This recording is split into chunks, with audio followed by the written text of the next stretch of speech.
A residents' group is accusing Kāinga Ora of cutting and running in its desire to sell off plots on an Auckland street that is being submerged by several floods.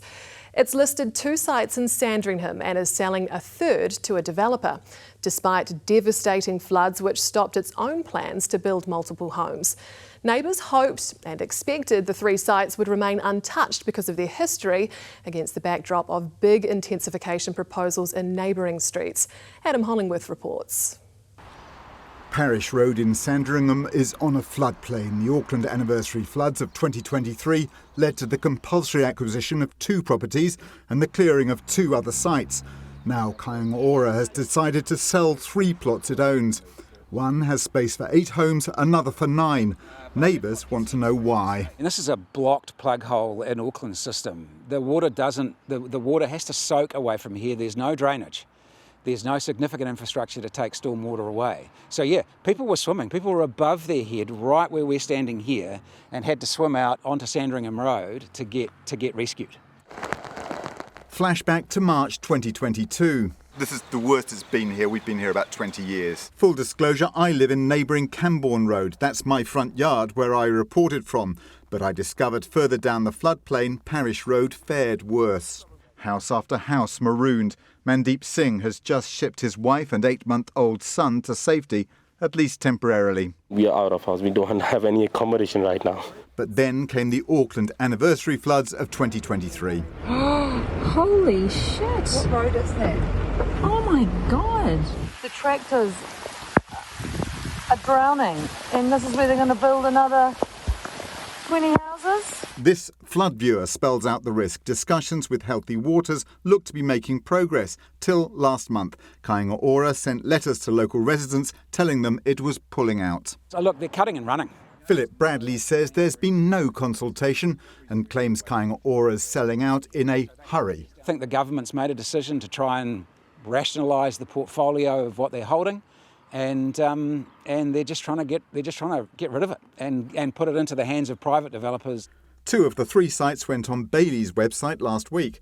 At first, the blurb didn't even mention the floods. Over the weekend, a change of heart.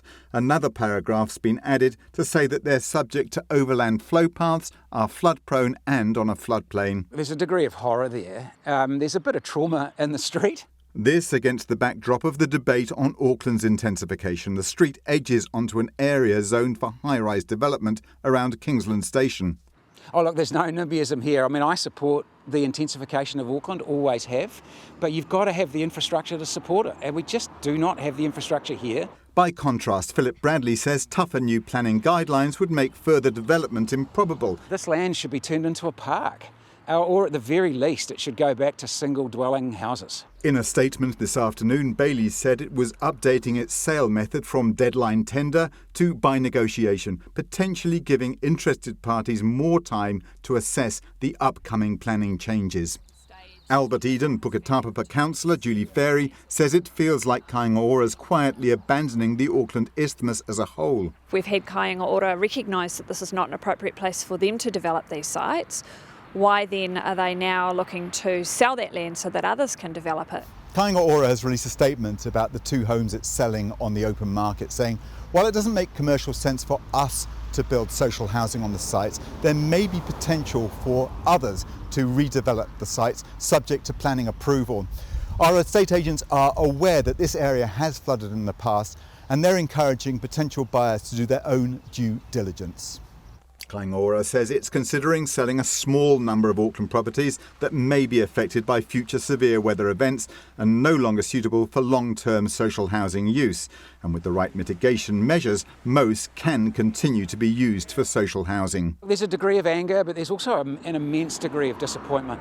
You know, we'd been very open in our dialogue with Kainga Ora. We approached Tāwara Group, which is developing the 3rd site at 24 to 26 Parish Road. They didn't release us a statement, but 3 News understands they're confident they can mitigate any flood risk.